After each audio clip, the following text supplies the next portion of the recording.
सरपंच संतोष देशमुख यांच्या हत्येचे जे फोटो आहेत ते व्हायरल झाल्यानंतर संपूर्ण महाराष्ट्रामध्ये संतापाचं वातावरण पाहायला मिळतंय।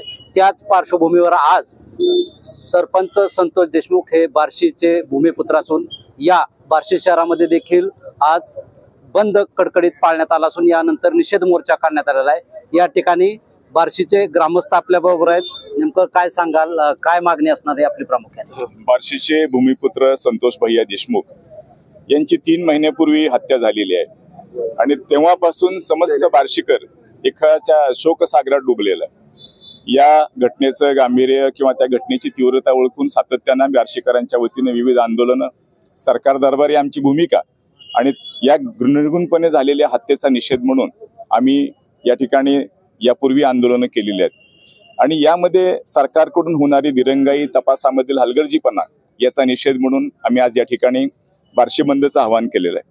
आणि हे आवाहन करण्यामागची भूमिका अशी होती की कशा पद्धतीनं हत्या झालेली आहे, त्यामधल्या हत्येचे जे काही फोटो व्हायरल झाले समाज माध्यमातून, ही निश्चितच मनाला वेदना देणारी, मनविषण्ण करणारी आणि मानवतेला काळिमा फासणारी घटना आहे। आणि घटनेचा निषेध म्हणून तमाम बार्शीकरांनी आज ठरवलं की आपण या बंदच्या माध्यमातून सरकारचं लक्ष या गोष्टीकडे वेधूया। शेवटी न्याय आपण मागायचा असतो, न्याय देणारी यंत्रणा जरी कुचकामी असली त्याच्यामध्ये सरकार दरबारी तपास करणं आवश्यक असतंय, परंतु सातत्यानं आपल्याला दिसून येतंय की याच्यामधले फरार आरोपी असतील किंवा त्याच्यामध्ये जे मुख्य आरोपी आहेत वाल्मिक कराड सारखे की त्यांना पाठीशी घालणं असेल, त्या सर्व तपासातील दिरंगाई असेल, या सर्व तमाम बाबींची चीड आमच्या मनामध्ये आहे। आणि त्याचाच रोष म्हणून आम्ही या ठिकाणी माननीय तहसीलदार साहेबांना निवेदन दिलेलं आहे की तुम्ही अद्यापही त्या घटनेबाबतचं गांभीर्य सरकारने घेतलेलं नाही, तुम्ही ते त्वरित घ्यावं, आरोपींना कडकात कडक अशा पद्धतीचे शासन त्यांना करावं, जे फरारी आहेत त्यांना तुम्ही युद्ध पातळीवर, कारण आंतरराष्ट्रीय स्तरावरचे आपल्याला जर गुन्हेगार सापडत असतील तर महाराष्ट्रासारख्या एका लहान गावामध्ये घडलेल्या घटनेचा फरारी सापडत नाही, ही निश्चितच आपल्या मनाला न पटणारी बाब आहे। तर त्यासाठी तुम्ही तुमच्या पद्धतीनं तुमची जी तपास यंत्रणा असेल त्या माध्यमातून तपास करावा। त्याच्यामध्ये राजकीय शक्ती किंवा आता या ठिकाणी धनंजय मुंडेंचा वारंवार उल्लेख होतोय, एखाद्या चुकीचं काम करणाऱ्या व्यक्तीच्या पाठीमागे राजकीय हस्तक्षेप किंवा त्यांचं पाठबळ असल्याशिवाय त्या व्यक्तीचं एवढं मोठं धैर्य होऊ शकत नाही। आणि यामध्ये धनंजय मुंडे यांनी राजीनामा दिलाय, परंतु या पद्धतीच्या घटना या बीड आणि परिसरामध्ये सातत्यानं बऱ्याच वर्षांपासून आहेत। या सर्वच घटनांचा तपास करावा। मुंडेंना जर स्वतःला काही थोडंफार वाटत असेल तर त्यांनी आमदारकीचा त्वरित राजीनामा द्यावा आणि याच्यामध्ये जे काय सत्यबाब आहे ते सत्यबाब समाजासमोर आणावी, अशा पद्धतीची मागणी या माध्यमातून आम्ही करत आहोत।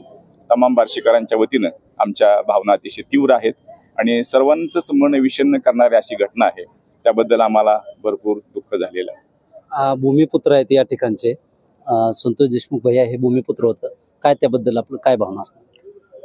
प्रथम बार्शीचं कर्तव्य आहे की आज बार्शीत भूमिपुत्राची हत्या, क्रूर हत्या या ठिकाणी झालेली आहे। पूर्ण महाराष्ट्र ही फोटो जी कालचे परवाचे पाहून हळहळला, त्याच पूर्ण बार्शी अतिशय वाईट प्रतिक्रिया उमटल्या, म्हणून आज बार्शीकरांनी बार्शी बंद ठेवून या ठिकाणी मोर्चाचं आयोजन केलंय की जेणेकरून बार्शीच्या सुपुत्राला न्याय मिळावा, एवढीच बार्शीकरांची इच्छा आहे। जय हिंद, जय शिवराय। आपण पाहतोय की अनेक देखील बाकीचे नागरिक देखील आहेत, कशा पद्धतीने हा मोर्चा पूर्ण काढण्यात आला आणि नेमकं काय बार्शी शहरामध्ये आज कशा प्रकारे हे आंदोलन असणार आहे?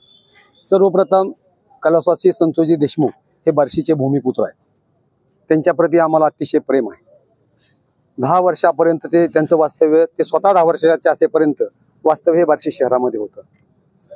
बलिदानाची परंपरा त्यांच्या पूर्ण घरामध्ये प्रथमपासूनच आहे। आज बार्शी शहरामध्ये जे रेल्वे स्टेशन आहे, एसटी स्टँड आहे आणि जी मार्केट कमिटी आहे, त्या ज्या जागा आहे त्या जागेमध्ये बराचसा हिस्सा त्यांचा आहे, त्यांच्या कुटुंबाचा आहे। म्हणजे त्यागवृत्ती आणि बार्शीतून तिथं गेल्यानंतर सुद्धा सर्वांची मनं जिंकून, सर्वांवरती प्रेम करून, एक चांगल्या पद्धतीचं सत्तांतर करून ज्यावेळेस ग्रामपंचायत त्यांनी स्वतः ताब्यात घेतली, मी साक्षीदार आहे ह्या घटनेला, कारण मी एका गावचा सरपंचच आहे। तर सरपंच निवडून आल्यानंतर लोकांची कामं कशा पद्धतीनं करावी याचं जिवंत उदाहरण म्हणजे महाराष्ट्रामध्ये संतोष भैया देशमुख। आणि हा वादाचा विषय कुठला आहे, एका दलित सोनवणे नावाच्या जी कंपनी त्या ठिकाणी आहे, अवादा सुरक्षा रक्षक, त्या सुरक्षा रक्षकाला मारहाण केल्यानंतर तो जो सोनवणे नावाची गृहस्थ आहे ते मस्साजोग या गावचे आहे, त्यांनी फोन केला आणि फोन केल्यानंतर ते मिटवण्यासाठी त्या ठिकाणी गेले. साधी भावना आहे की माझं गाव शांत राहिलं पाहिजे, माझ्या गावातल्या कुठल्याही लोकांना त्रास झाला नाही पाहिजे, विकासाचा दृष्टिकोन मानवतेची भावना घेऊन सर्वांची कामं करत असताना राजकारणाच्या ताकदीचा वापर करून असा अमानुष आणि भ्याड हल्ला जर कोण करत असेल तर माझ्यासारख्या 60 वर्षाच्या माणसाला जर एवढा राग येत असेल तर ही तरुण बांधव जे आहेत यांना काय वाटत असेल. आणि जे सरकार लाडक्या बहिणीच्या जीवावर निवडून आलेलं सरकार, आम्ही टीका नाही करत, लाडक्या बहिणींच्या प्रेमानं हे सरकार स्थापन झालंय. त्या लाडक्या बहिणींचं कुंकू सरकार जर वाचवू शकत नसेल तर ह्याच्यासारखा नाचक्कीपणा आणि कमीपणा कुठलाही या जगात नाही, हे निश्चितपणानं सांगतो. ते तर बार्शीचे आहेत, परंतु सरपंच कसा असावा, सरपंचाची कामं काय, त्यांच्या ग्रामपंचायत ऑफिसमध्ये जर आपण गेला तर 2 कोटीचे बक्षीस त्यांना आतापर्यंत मिळालेले आहेत.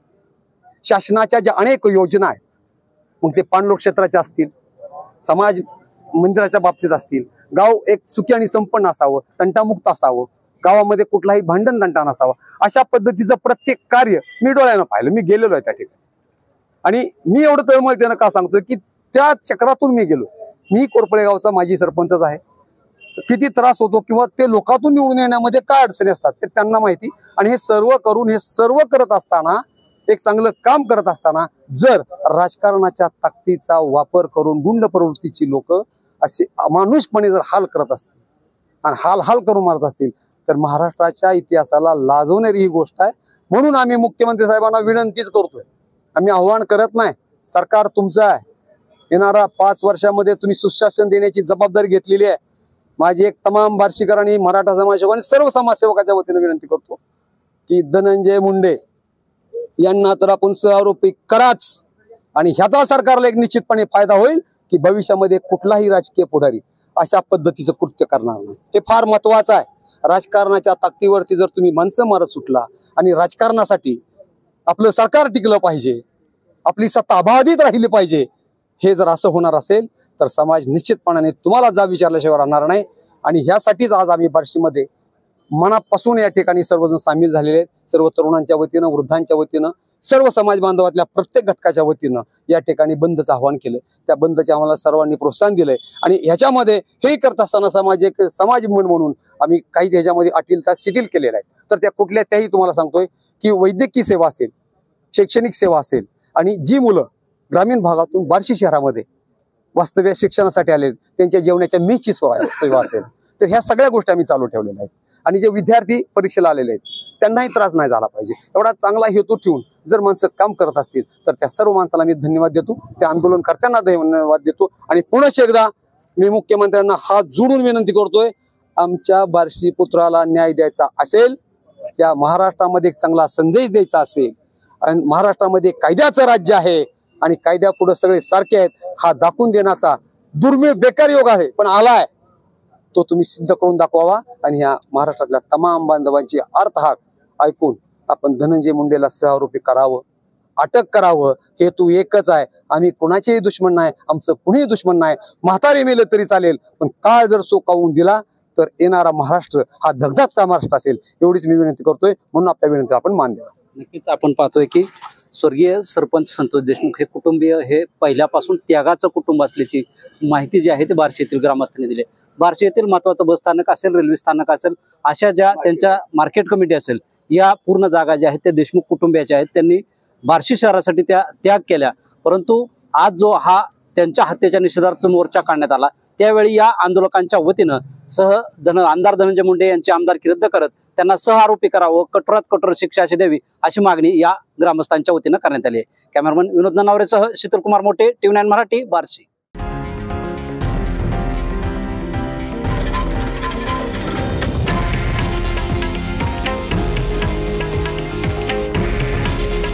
हे आहे देशातील नंबर 1 न्यूज नेटवर्क आणि आपण पाहत आहात TV9 मराठी. काळजी तुमची, हित महाराष्ट्राचं.